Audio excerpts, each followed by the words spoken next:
I hope my Wi-Fi did not go off, Nope. but okay, great. So, and this is the agenda for today. So, without further ado, oh, hold on. I have to remind everyone that we are recording the event today, right now, and please mute yourself if you're not speaking, so we have no background noises. And yeah, so we'll get right ahead started. Please welcome Loretta Scott. Hello. Yay! Hi there. Blah, blah, blah. Okay, so I guess I'll take the baton for now. So hi everyone, my name is Loretta. I'm known on the internet as Chemist-chan, and also I know the Japan NYC startups groups. I was one of the OG participants way back in the day. I used to live in New York, and it's a pleasure to meet everyone.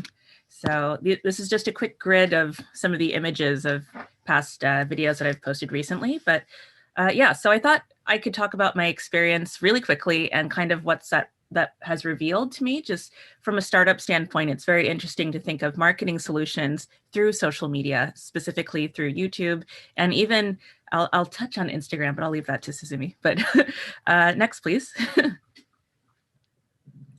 Okay, so again, this is me. My channel, if you haven't heard of it, it's called Chemist-chan, which means like fuzzy caterpillar. It's supposed to be like one day I'll be a butterfly, but it turns out you only turn into a moth, so whatever. Anyways, inch by inch, my channel likes to focus on a lot of Japanese language, culture, and basically the idea of highlighting the struggle of how language can take you to somewhere new, and sort of the fun parts of that as well. So right now my channel has about 166,000 subscribers, thankfully to everyone, and 11 million views, which is crazy. But outside of being a YouTuber, I'm also a reporter on NHK. So most of the programs I've done are within Japan, but recently I've done a lot of programs on NHK World, including Train Cruise, J-Trip Plan. And I'm also an advertising consultant. So during the day, I have my own firm. So in New York, I used to do this as well, but now in Japan, I work with major brands who want to do advertising, localization, marketing, etc. So I'm a crazy lady. Next, please. So in all of these experiences, especially over YouTube, I've been doing YouTube for over 10 years now, and a lot of things have changed. I'm sure some of you guys have seen a lot of these changes yourself, but YouTube is not the way it used to be about 10, even 15 years ago or so. And it's in terms of what it means as an actual YouTuber. So for example, if you are a brand and you want to use YouTube to advertise, or if you want to use YouTube as a way to spread brand awareness, the ways that you can do that has changed. And in ways that I've worked with brands on YouTube myself, so having people put ad spots on my channel, for example, even that has changed. So for example, between US brands and Japan brands, there's kind of a trend and kind of expectations.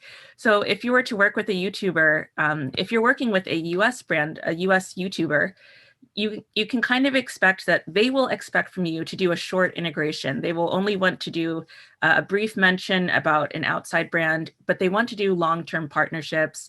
So it's kind of like a brief organic mention where they'll talk about your brand, but they'll come back to it again and again. And something new that you've seen is affiliate marketing. So when someone says, click on my special link and you'll get a discount, that's an ad share that people expect to see as a YouTuber. And people tend to prefer these sort of long-term, click my special link, click my special portal, and kind of building a relationship that way. And a lot of times when you do an ad spot on YouTube, the actual YouTuber will say, this is how I'm going to say it. It's your brand, but this is how I'm going to introduce it to my audience, because it's their audience and they want to make sure it's organic. Whereas in Japan, I've noticed the exact opposite, and this is kind of a pain point, where a lot of Japan brands like to do a sort of top-down method where they'll say, this is our brand, this is our method, and this is what we want you to say in the video. So it's more of a buyout as opposed to an integration. And there's kind of a butting heads with that. There's a lot of behind the scenes, this is a real behind the scenes, but a lot of brand advertising in Japan comes from competitions. So a lot of this is sort of like proposals for government money, and it's kind of linked to building different programs within Japan. So there's a lot of careful verbiage that has to be checked over and over again. So there's a lot more, I don't want to say red tape because it sounds bad. It's definitely a different style, but you'll see a lot of YouTubers and a lot of influencers who have sort of like butting heads if they're used to the Western style.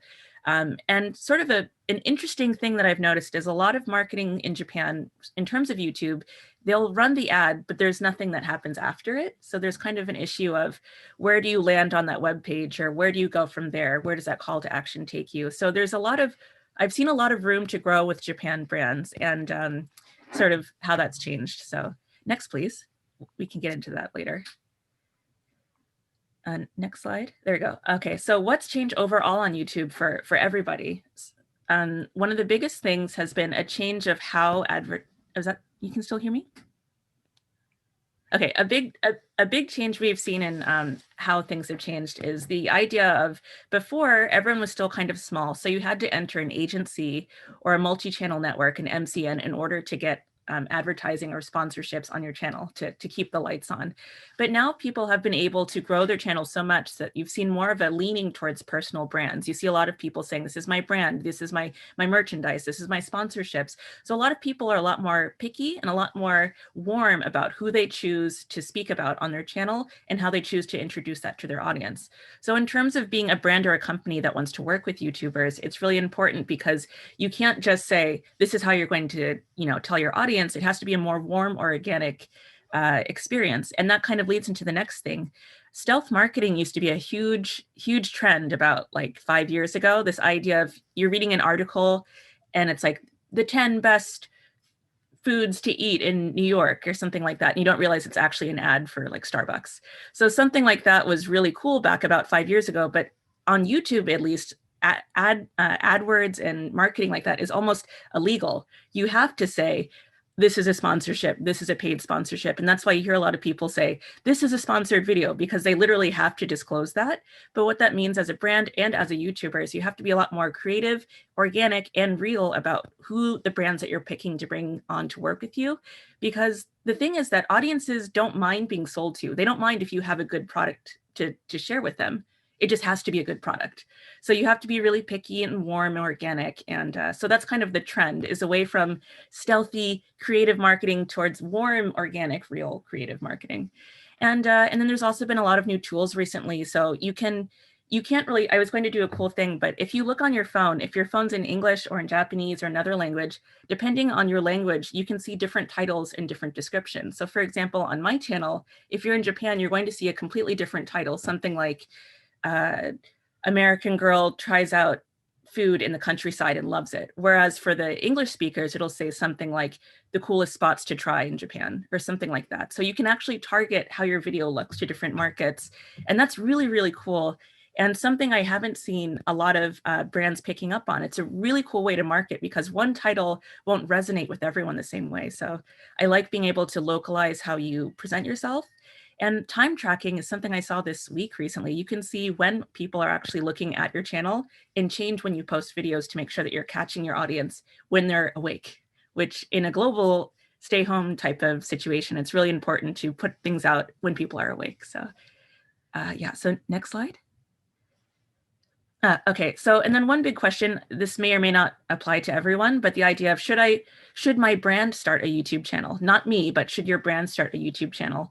If you're looking as a way to organically advertise yourself or organically build brand loyalty, this sounds like a great option, but it's expensive. You're either going to spend money, or you're going to spend time, or you're going to spend a lot of effort. So it's kind of like, which one is best for your brand? And I've found that it's a good idea to start a YouTube channel if you have regular shareable content. So if you're just, if you're just one product, I don't know, a book, and you only have one book to sell, it maybe won't make sense because you don't have a reason to talk about it every week. But if you're actually reading excerpts from it every week, and that's part of the advertising, maybe that's something different. If you have a personality or a face, if you like to be on a screen, that's a great reason to give your brand a warm voice. And if you have time, if you start a YouTube channel, it's going to take a while, a really long while. And it's better not to hope to go viral, because that's just not what you're in it for. And it's more of a long, warm growth with your audience. And if you don't want to start a YouTube channel, some of the better reasons why not to, or better options to look at, are, for example, running a normal YouTube ad.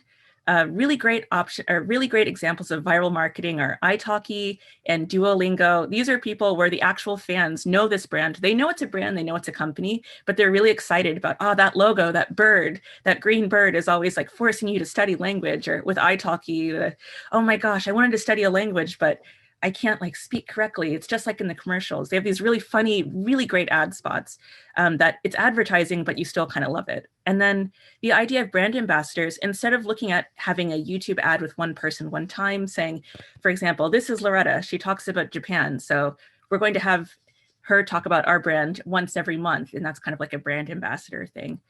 Great examples of that are Skillshare, Squarespace, Storyblocks. They like to do a lot of like really long-term partnerships. And then affiliate programs, you don't even have to do an ad spot in the full video. You can just have a long-term, like a distinct coupon code that someone can always use. And then really honestly, this is something I think is very important. Instagram, I'm supposed to be the YouTube evangelist on this call, but I really think Instagram is very powerful because it's more direct in that your fans can tag things, they can tag your product, they can tag your brand, and it's much easier to take a photo of something than a video of yourself. So fans are more willing to interact with your brand and take a photo and tag it and share it. So if you don't have a Instagram page, I would highly recommend doing that because people find new ideas on YouTube, but they check how cool it is on Instagram. So if you have a brand and you want to make sure your brand is really resonating, Instagram is a cool way and a cool place to do that. So that's it for me.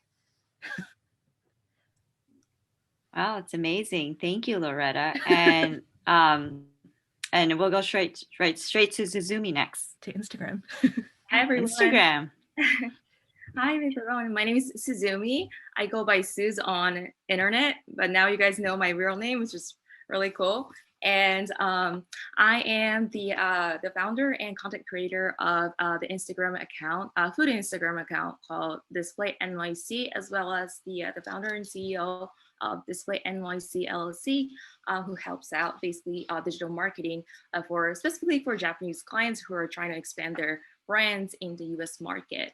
So I'm gonna start with the my Instagram account, and I guess it's really fun to start sharing how I started this Instagram. I'm gonna show you guys basically share the story behind how I started this account. So I started this Display NYC account back in 2015. It's been almost 5 years, over 5 years actually. And back then, Instagram was just starting like a few years, and it just started becoming popular. And back then I did have a personal account, and I started noticing I post a lot of pictures of food. And I was thinking, oh, why not just create another account dedicated to food? And that's how I just simply started. I wasn't really thinking about like, becoming an influencer or anything. I really simply, it was like my diary where I collect all my photos of food that I enjoyed in life and in one place. So that's how I just started. And then I kept going and posting, and then first 2 years or so, it wasn't really consistent. I was just like, like time to time, it was a diary. But then after then, the Instagram has become a platform where a lot of businesses and brands interact as an ads, or where they promote their brands, and then they started noticing the influence and power of the Instagram the digital marketing. So that's when I really started working with brands and sponsors. And so now Masa is opening up my actual Instagram account. I hope you guys have visited my account before this webinar, but let's see. So those are the photos that I post almost daily. And for those who want to start Instagram accounts and become an influencer eventually, I'd like to really stress that one of the most important thing to become an influencer is really the consistency. And I really try to stay consistent in terms of posting itself. I try to post like every single day, if not one, like just try to do like almost every day. Maybe like one day you take a break, but then the next day you actually, just like post basically. And in terms of consistency, I also try to like make all the photos really colorful and then showcase what they're really promoting to. So each photos are really focused on like one object and then just kind of like focus. And then instead of really writing a long blog, I try to tell the story and the messages by one photograph. So that's my strategy. And in terms of photos, I get a lot of questions. What type of camera do you use? What type of photo editors do you use? So I actually use only my iPhone. I got rid of my Canon because it's too bulky. I just carry my iPhone. It's not even 12. It's just my iPhone 10. And the most important thing is really to take good pictures that showcase the actual food. So I really focus on the lighting of each food. And when I take one photo of the food, I probably take 20 pictures from different angles, different lightings. I walk around and find the best natural lighting. Or sometimes like in the restaurants are really dark. And then I bring out this LED light and then I just turn it on just like that. So that even if it's like a really dark spot, I just spot on the food from like a right angle and make sure that the lighting is perfect for the photo. So that's how I do. And when I work with sponsors, basically, it's really different from YouTube, as Loretta is explained. Instagram sponsorship is really project-based. So it's really like short-term, one feed post along with a few stories. Sometimes I would, some sponsors would like influencers to have a link in bio so that new followers or new audience coming to my account will find that link to get to a certain product. So that's something I would like work with sponsors, but that's just how Instagram sponsorship usually works. It's really short term, time to time, and then the long term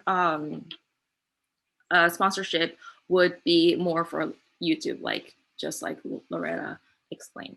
But yeah, I'm very excited to share my journey of Instagram food account as well as the business aspect. So I'm excited to hear all the questions that you guys have and answer to all of them. All right, thank you so much. So, I'm so inspired by you guys. Just I use Instagram, but I'm on private mode, and it's very just for my family and friends using. So I can't imagine doing this for like like a sponsor or just showcasing what you do for your job and things like that. So right now, so it's the next part. Just the Q&A, and I can kick off the Q&A, but hopefully we want to hear from the audience to our speakers. So Masa, we can actually quit screen sharing and just go focus on it. Yeah, that's great. I have a gallery view of everyone now. And so I guess a question for Loretta, actually. You're on mute right now, but how did you get started? Because you said you were a reporter first, and then you eventually got into YouTube. The other way. So okay. Yeah. So I started YouTube literally in my dorm room in college, way back in the day, in the dinosaur age. And how did it even go from there? It was really, there was no sponsorships. There's no such thing as like a revenue share on your channel. It literally was just old school, how you share content. And back then I was still originally I was in Virginia, and then I was in New York. That was how I stayed in touch with Japan while I was still abroad. And then as YouTube continued to just like grow and grow and grow, I thought I was just in my little like corner of cool language nerds, and we were all just having fun. And then I started getting approached by more and more brands that said they wanted to work together. And it was like, okay, what do you do with this? And then I moved to Japan for grad school. And then while I was here, there was a lot more opportunities. So it just kept going. That's awesome. Full journey. And yeah, no, I don't like seeing myself on screen. So I every hate time it. a recording pops up, do you watch your own screen recordings? have I mean, you to. have to for editing, and Everyone's like, "Where's your video? You haven't edited." It's like, sorry, I can only bear so much. yeah, I noticed that my voice changes drastically, and my Yeah. face and everything. Yeah. An out of It's very body different. experience. Yes. So yeah, I mean, so this is a question for both of you ladies. What are some favorite tools that you guys ladies use for YouTube and Instagram? Susan, you want to take it off? You go first? Yeah. Okay. As I mentioned a little bit, I don't really specifically use like a professional camera or like ring light. I don't show myself, like my model is like all the foods. So I literally just need to carry this like one LED light. This is actually the light that's for the professional camera, but I just like literally just hold it and make sure that like the angles are right to kill all the shadows and everything, so that like food makes it really, like it makes it like a good looking food in the picture. And I mean, that's pretty much it. I don't really use editor in terms of editor. Wow. I actually just use the Instagram manual editing tools. Wow. So, as long as A pro. That's a pro. That's a learning curve right there. What? I found that as long as the original photos, like lighting and colors are really nice, like all you need to do is really, to add some saturation to pop the color, to make it look like a brighter or some sort. And yeah, that's pretty much it. So yeah, I have a question for you then. I feel like there are two schools. Are you all photos have to look uniform, or the photo should show its best self? What camp are you in?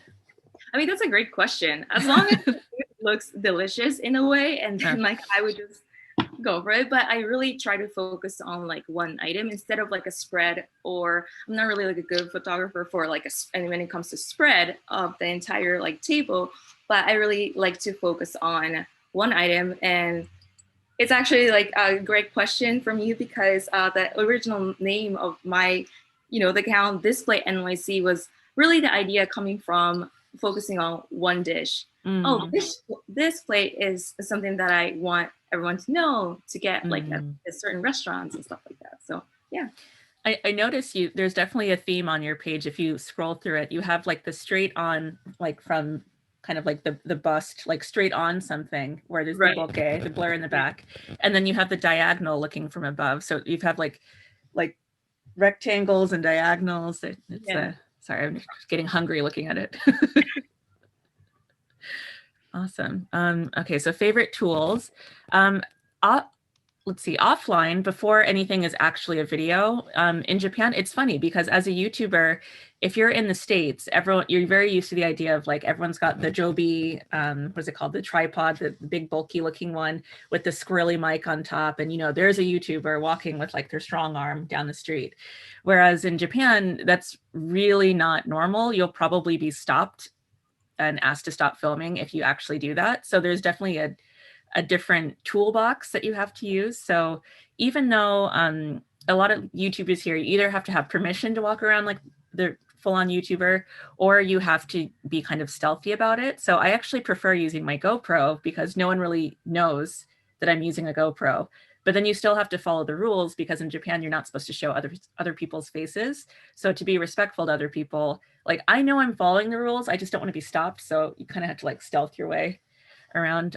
So for cameras, I really enjoy using my GoPro and then just editing for people's privacy.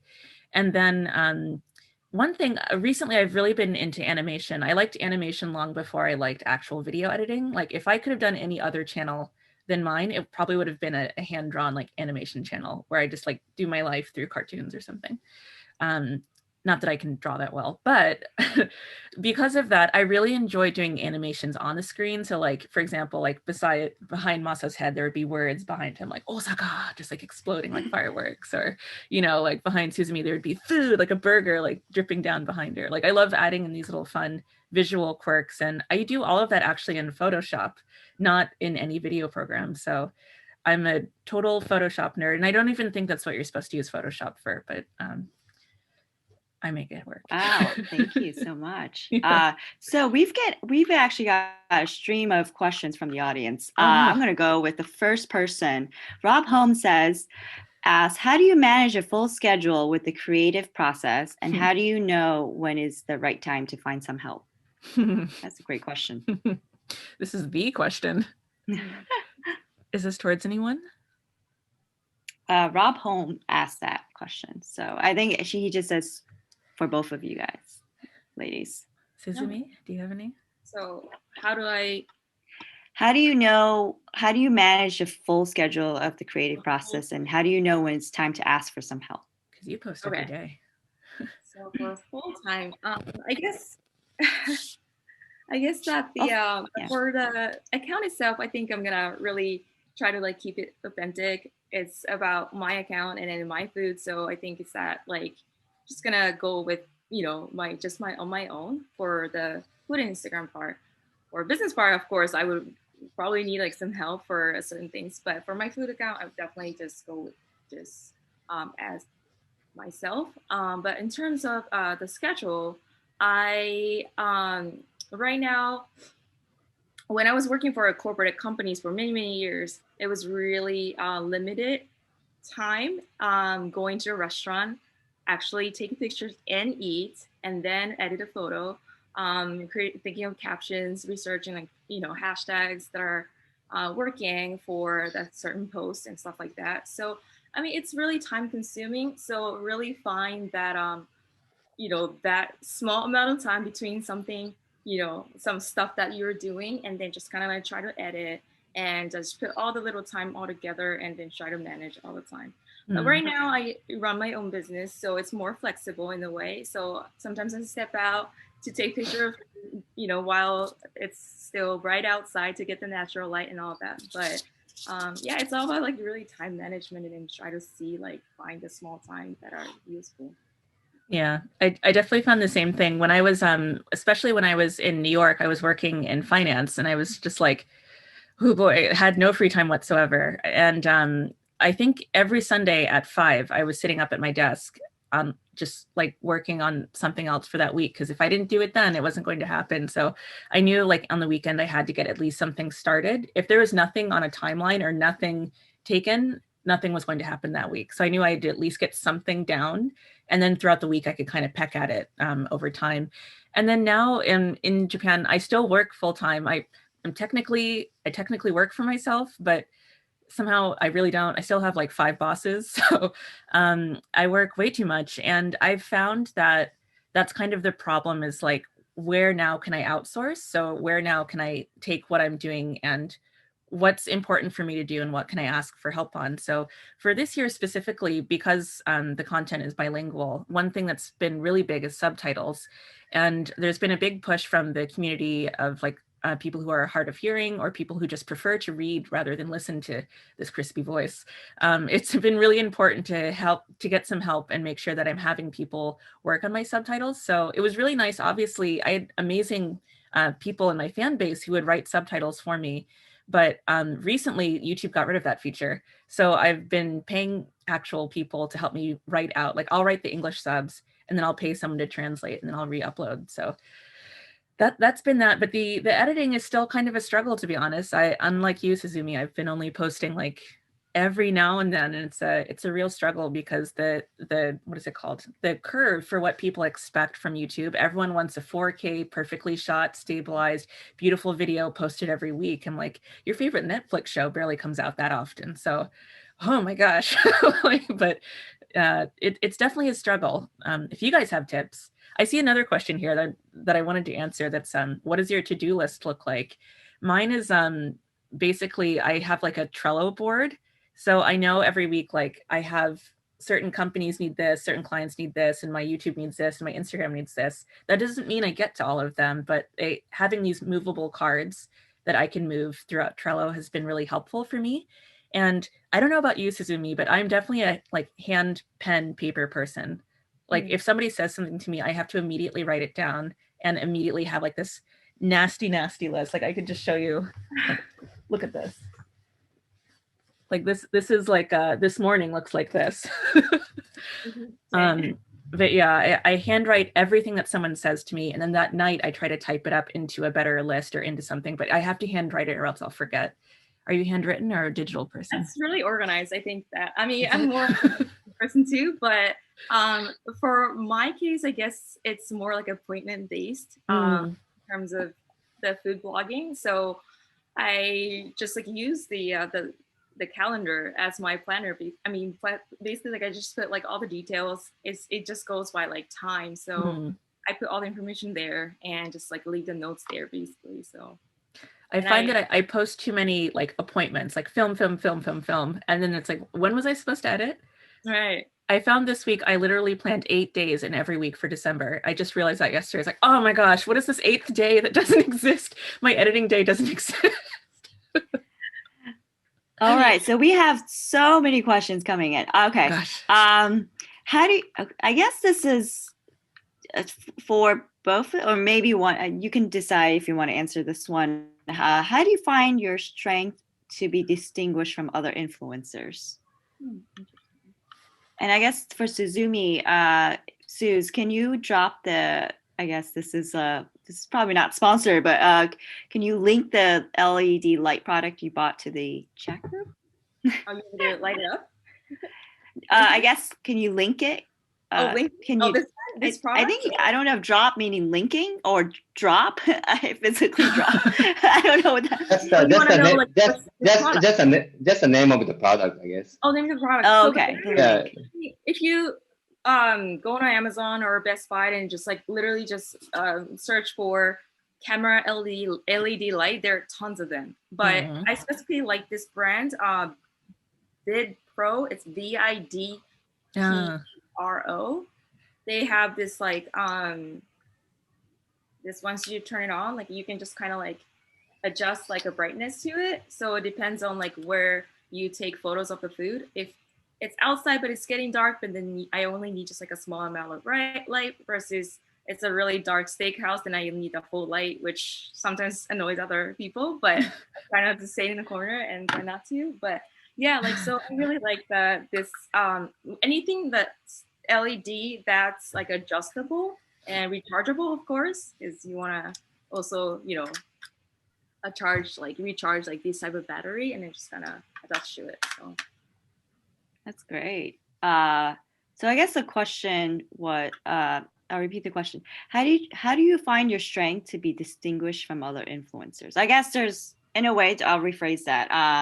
You know, there's so many YouTubers and influencers out there. How do you distinguish yourselves from other accounts? What makes you unique and different? for my question, Either one. Whoever feels like responding. Do you want to go, Suzumi? Oh, you want me to go? Okay. So, I mean, food, to be honest, like food industry, like food influencer, were kind of like saturated in a way, like especially in New York City, there's so many food influencers. But it's really that to stay active and then like have your own really style of the photography, because once you're in the food industry, like this like food influencer world in New York City, right now it's not the case, but before the pandemic, if you go to one event, you see everyone pretty much, same food influencers, and that means everyone's going to take the same photo. So it's really the way that you differentiate your the photography style from other food bloggers. So specifically, I would try to like find some nice like a background, because most food is brown or red or like some orange, that type of colors. So to make it really look colorful, it has to be like something like, you know, some contrast in the photography. So meaning that finding like some leaves or some, you know, blue like wall or some different colors in the room, wherever you go, and it just kind of like your eye on it. Okay, that's the spot. So that's something like, yeah, I try to do when I try to like differentiate from other influencers. So for me, it's changed recently. It used to be that on YouTube, as long as you were doing the craziest thing, that people would click on your video. So it was kind of like a push for how far can you be insane? Like how out of the box can you be? And that's changed a lot recently, where you'll see videos that do well are more of a day in the life of a developer, a day in the life of a hairstylist, a day in the life of a farmer. Like people just want to actually see, how does the other person live? And people want to see more variety. So you're seeing a lot of people with different like physical abilities, disabilities, people with different lifestyles, people with different love interests. Like it's really becoming, how far can you lean into yourself? And that's been like a really fun trend for me. So I used to believe that I had to be the weirdest, most Japanese speaking cool girl in the world. Like that was my extreme. And now I'm having to pull back. No one cares that you can speak Japanese, because like a lot of people can do that. Recently, some more people want to hear, yeah, but so what's it like being a Black person in Japan? So they want to hear more of like my personal story inwards, just as me. So it's been an interesting shift where I'm like, okay, how much is me and how much is not? And then just in general, with YouTube, it's your thumbnail and your title, and you're being authentic. People can tell by the thumbnail and by the title if you're lying, or if you're selling or pushing something weird, or if you actually have something to offer. So it's really just about really just kind of packaging it correctly, like you were saying, basically, Suzumi, like how are you packaging it so that it like really stands out differently? So yeah. Got it. And I guess Rob is asking a very great question. How much emphasis do you put into other skill sets like CEO and data analysis? This is very important when it comes to creating content and strategy. So I guess, what do you look for in your SEO, and So I guess what this what is gets the ball something going? I'm curious about. I want to ask that to Suzumi too, because I know for like my Instagram, I'm not sure how to market in terms of SEO, in terms of data, because for me, it's mostly image based. Like I know you can hashtag, but how useful is that really? How saturated is it? Are the words that you type useful? Whereas like on YouTube, when I obviously like to write subtitles, but writing subtitles adds a text behind every video, which makes it searchable on Google. So there's like inherent things that you do on YouTube that make your videos more searchable now. And your title, for example, and your actual keywords. Keywords are still pretty big. What's it like on Instagram? For Instagram, yeah, I guess like you mentioned, YouTube and Instagram are really completely different platform. YouTube is like really search engine based, which means that you can search on Google and all the keywords can be searchable. Versus Instagram is a really app based the social media platform. So that the main things that I really focus on for the engagement and algorithm is that, of course, hashtags. But when you use the hashtags, some sort of the most popular hashtags that have 7 million of tags, for me, it's not working as well as some hashtags that are used by possibly 500,000 tags. So the reason behind it is that if you use like really large tags, like hashtags, like your post can like consistently push to the end. So that means like, the less people are gonna basically like reach to your post. So I really focus on search, like of course, like it has to be really directly related to the post itself, the photos and the food itself. But for example, for my most recent post, like it was the French fries, and it was from this truffle oil and truffle salt like company that was sponsored for this post. And I really try to like use some hashtags like fries, but fries have like 1 million tags already, which is too large for me to use. So I would do fries with the emoji on it. That's like 500,000 tags. And it can stay on the top for a longer time than the 1 million tags. So that's how I kind of try to choose a hashtag. And then it has been working for me. So I just like do that. And of course, like hashtags on Instagram, you can only use 30 hashtags in one post. So you really have to like count that and maximize Yeah. Do you find So- using more tags is better than using less? I find that you almost get punished for using too many tags. Yeah, if you happen to use like some tags that are banned by Instagram, then it can. What? There's So- banned tags? So I mean, there are some tags like you can literally just like Google and see like what hashtags are really banned, but it could be like alcohol related or like like some sort that's not like legal stuff and stuff like that. Those like hashtags could be used by completely non-related posts, and then because of that reason, some hashtags could be banned by Instagram. It could be temporarily or long term. So you're kind of like specify what you're gonna use and make sure that it's like really food when you're posting food. When you're posting about like something travel, and then it has to be a travel, like just be specific and just be careful about that. Do you? I mean, so just to sort of piggyback off that, do you use hashtags in different languages, or do you just select one all in English? Since if all your fans, followers are all in New York City or on these are in America.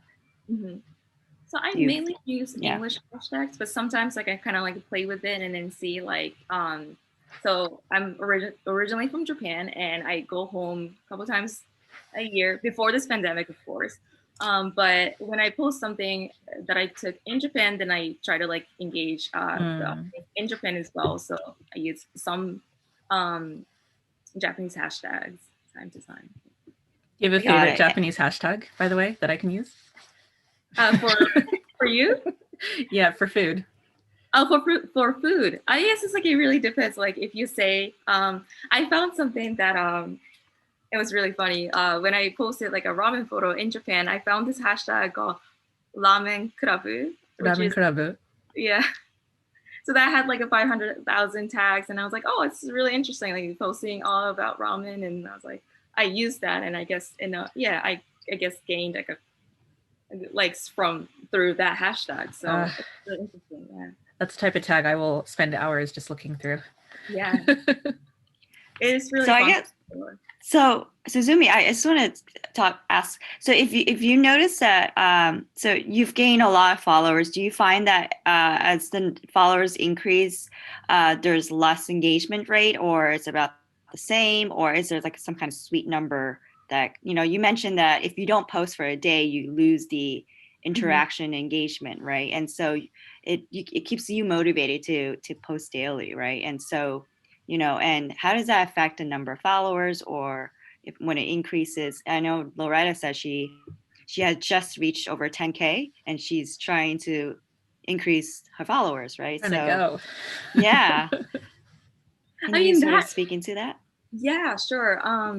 When I was at 10,000 followers, I feel like that was like, to be honest, that was like really, the engagement rate was really higher. Because I think that I don't like, so Instagram algorithm changes like really daily, so it's really hard to like keep up with it sometimes. But as I gain more followers, I noticed that my posts would show up on like certain people who are really engaging. So it could be like somebody who follows a lot of, for example, food accounts already, or like directly really relates to my industry. So when I reached like 20,000 followers, engagement would drop a little bit, like I guess like the number of likes. But in terms of reach, it's been really stable, and then it just kind of like goes up as I gain followers. So I do look at the reach the most when it comes to like analytics, and I kind of compare and see like how many people I have potentially reached, and all sorts. Yeah.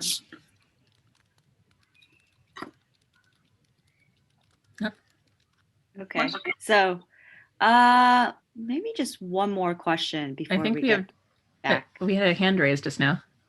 Oh, really? Oh, okay. Kia Reese? Hi.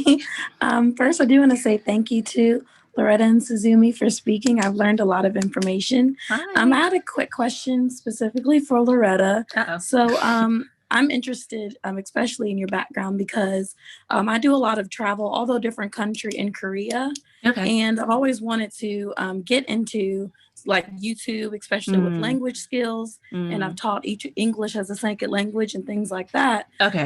But I did want to touch on, especially when you spoke about privacy. Yeah. Of course, although different countries, different culture, Yeah. similar styles when it comes to privacy and filming other people. Yeah. And I also, it's kind of like two-sided kind of question. When you talked about being a person of color in a homogenous country, I'm already standing out when I'm in Korea. So how do you struggle in Japan? Because I visited Japan, kind of similar style of people looking at me. How do you struggle with like filming on top of being a person of color? Like, does that struggle still for you? What did you get through? How did you get through that? I guess I'm saying. Yeah, that's there was about a year where almost all of my videos were filmed indoors because I felt very uncomfortable filming outside, standing out like you're mentioning. And I also was a student at that time. So I was very afraid of if I did something wrong, would I be reported to my school, which is a thing that they do on this side of the world.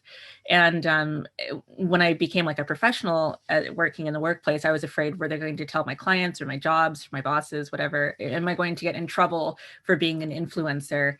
I found honestly that this isn't an answer for everyone, but one thing that really helped was just being very transparent with everyone that I work with. Everyone I work with, all of my clients, everyone knows I'm a YouTuber. And we've found a way to kind of leverage that. So like I work for a couple companies, a couple magazines, and we either work together to do something like on the side, or they just let me be. And knowing that they have my back has made it a lot more comfortable. And also, if you have language skills and you can speak like Korean, for example, it's much more fun to go into a place and practice your language and say, hey, I'm a YouTuber, I have this many subscribers, or I'm an Instagrammer, I have this many followers. Do you mind if I take a photo while I'm there? They'll probably say yes. And I wasn't used to this, but people are a lot more, like, to me, I'm just me. Like, it sounds weird for me to ask for permission, but the more and more I ask for permission, they're like, why are you even asking? You have so many followers, like, please go ahead and market us. But I had to kind of get used to that feeling. So don't be afraid to use your language skills and ask and start building relationships. Like, can I start filming? And then that kind of picks away at that original fear of like, is it okay? Is it okay? Like, yeah, you're going to stand out, but it's for more reasons than just being like what you look like. At that point, it's just, you know what you're doing and you know you have permission, and it's like super cool. So yeah. Thank you. Yeah. I feel like Momoko had a question. I feel like her hand went up. Yeah. Go for it. Okay, so yeah, thank you, Lolita and Suzumi, for today. I have a question to Suzumi. Yes. So like, I have two questions. First, how long does it take to get funds and also actually make money from the Instagram? And second is like, I heard you study at CUNY, like marketing, and was it useful, CUNY? And was it useful? Like, because I'm also thinking to go to CUNY from next year. And I'm wondering, like, do I need to go to school to study about marketing, or we can do just ourselves? Okay, that's a great question. So your first question was how long it takes to me to gain actually followers, and when did I start actually like making money and Yes. all that. Okay, so for me, I think that my first 2 years I was inconsistent enough that it was just my diary as it was. But after starting like posting like consistently, taking actual time and posting every day and just stay active, especially like on now that like we have a story, my circle has to be always like active basically. So it's like always like something is like active on my account so that people notice, okay, this is like an active account, and then they always have like information, so people just come and check in. So after 3 years or so like doing that, it just like started like becoming more and more. And so I guess that the second question was when did I start getting sponsored and everything. That was probably a year or so after I started being really consistent as a food blogger. And also brands like notice when you really work with restaurants and brands and tag paid sponsorship or like showcasing a lot of dishes from one restaurant and hey, this is a fall menu, this is a winter items, like come check out and try these. They notice, oh, she worked with this restaurant, why don't we just work with her too? So it's like that's kind of how it started. And also like network with other food influencers, like other, let's say if you want to start with like food, Instagram, then networking with other food influencers is also helpful. And go to like events together and go to like a certain invites that the other influencers are getting, and then go with her and then invite them, and in return, and then we kind of like, you kind of like grow with other influencers in the same deal. So yeah. All right. That reminded me of something. Is it too late to add on? No, go for it. Go for it. Something similar to that in terms of building audience, and it kind of ties in the last question of like finding out where you can film or take photos. I found that when you're bilingual, like a lot of us probably are in some way, shape, or form, you have an advantage over monolingual influencers because you can see what content has been done in another language, but isn't necessarily in your target language.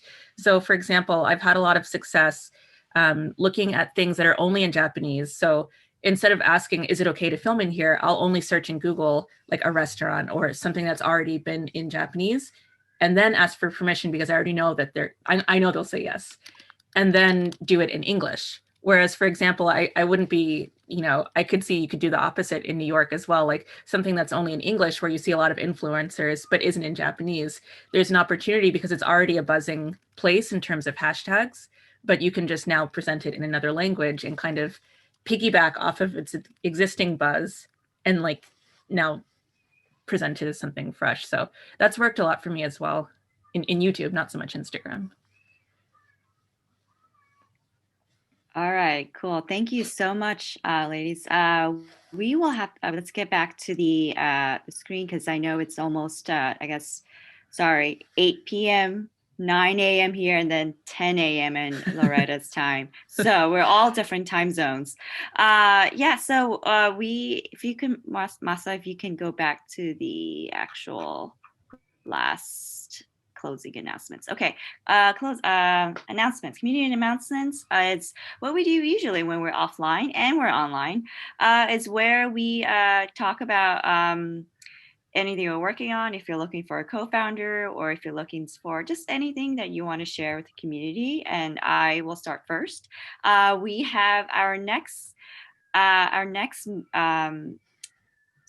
event is actually in January, just a month away from now, January 21st. And since you guys are all here, you guys get the first scoop. We have entrepreneurs coming from Tokyo, all females, and they're doing a demo day and they will unveil what they're working on. And so it's online this year. Usually it's off in person in New York City, but because of COVID, so everything's been pushed online. So everyone can join, not just people in New York City, but also from Japan as well. And they're an amazing group of women entrepreneurs, and you get to hear what the newest projects.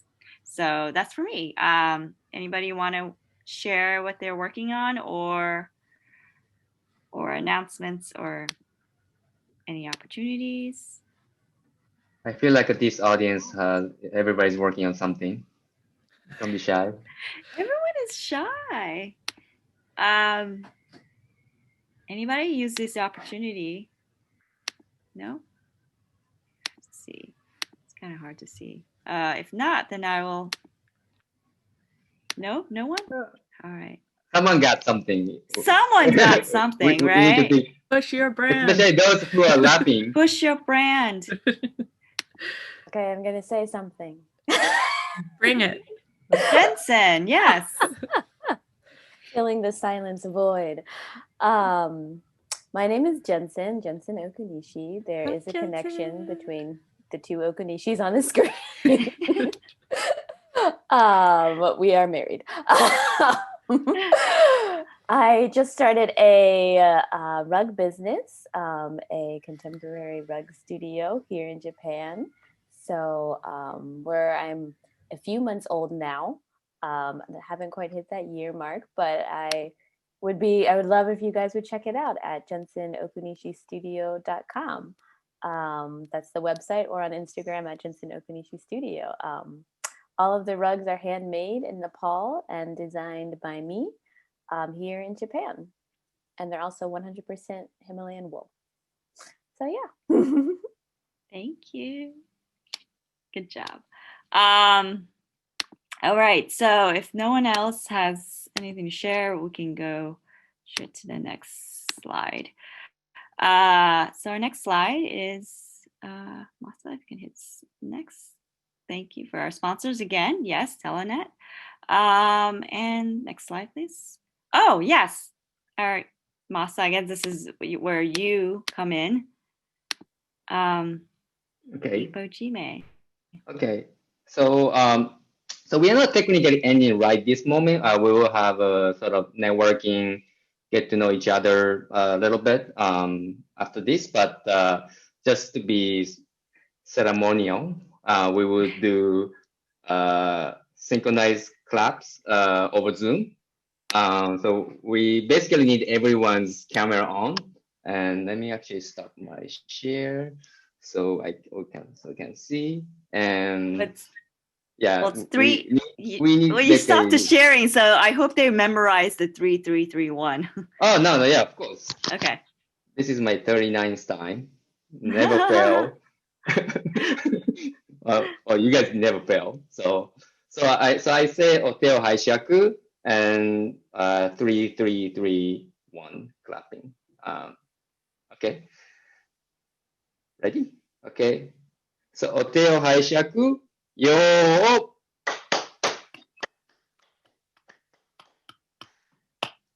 That's good. I see everyone got it. I see everyone got it. Good job. Good job. Good job. Okay, if you can go back to slide one more time, actually. There is, I hope you guys enjoyed today's event. Give really a round of applause to our speakers, Loretta and Suzumi. I mean, they've been amazing. I do have a question. Is there any way we can reach out to you if any audience members have any questions? Is there email, or maybe you can put it in the chat group, in the direct chat to everyone, your contact info or anything. And we have a survey. Please help us fill it out. It really helps us to make this next event better, what we can do better. And like I said, next event is January 21st, a month from now. And I don't think we'll plan to do breakout rooms. I think we can right now there's stay. About 20. Yeah, I think right now is great. Masa just sent the survey form in the chat. So if you guys can please fill it out, that would be really great. It's really short, takes no more than 2 minutes. And Loretta and Suzumi, thank you so much for joining today's event. It was so much fun. A pleasure. I got some tips for myself. I'm ready to post again. And let's all follow each other on YouTube. And yeah, I found myself watching YouTube videos. I used to laugh at people like, "Oh, how do you spend a weekend watching YouTube?" And I've become that person. It's like a rabbit hole. You're just lost. It is. It is. There's so many good content on YouTube. I don't even need TV anymore. Okay, so we can just say bye, but whoever wants to stay, maybe speak with the Loretta, Suzumi, or any of us, Okay, so we can stay on for another 5 or 10 minutes. Bye, those who are leaving. Bye, everyone.